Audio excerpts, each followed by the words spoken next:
July 19th. Be an original.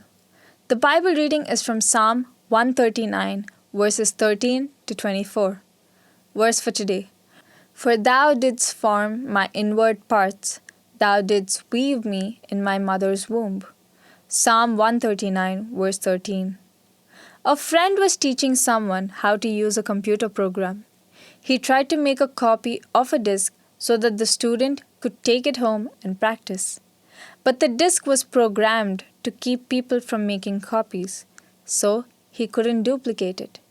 We often spend a lot of time trying to duplicate or imitate other people.